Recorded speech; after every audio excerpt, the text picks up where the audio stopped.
គាត់ពិតជាសោកស្ដាយមែនទេចំពោះលទ្ធផលនេះ最初失点して、何よりそのサッカーの基本っていうのは12សម្រាប់គាត់វិញគាត់ទទួលខុសត្រូវជាមួយលទ្ធផលនេះទាំងស្រុងគាត់ក៏សូមទូទៅទស្សនិកជនផងដែរសម្រាប់លទ្ធផលនេះជាក់ស្ដែងគឺយើងចង់ចាប់ផ្ដើម11នាក់ហើយនឹងបញ្ចប់វិញ11នាក់ក៏ប៉ុន្តែដូចអត់ដូចអ្វីដែលយើងកំពុងទឹកគឺនៅពេលដែលបញ្ចប់គឺយើងនៅសល់គ្នាតែ8នាក់ទេ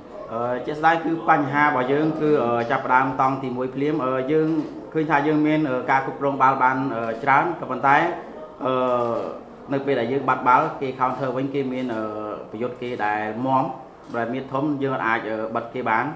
ធ្វើឲ្យយើងបាត់គ្រាប់រហូតដល់2គ្រាប់គាត់ចាប់អារម្មណ៍ឃើញថានៅពេលដែលចូលតង់ទី2យើងត្រូវបាន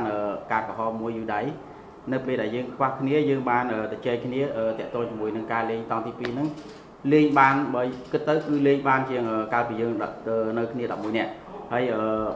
រហូតដល់យើងអាចរកគ្រាប់បាល់បានទៀតសម្រាប់គាត់វិញគាត់យកឃើញថាការប្រកួតមួយនេះជាការប្រកួតមួយដែលធ្វើឲ្យគាត់មានថាសោកស្ដាយបំផុតដោយគាត់ធ្លាប់ដឹកនាំតាំងពីអ៊ុយ17 18 19 20មកគឺអត់ដែលសោកស្ដាយដូច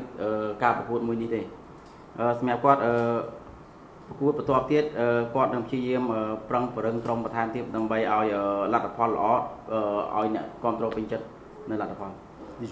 គាត់មានប៉ុណ្ណឹង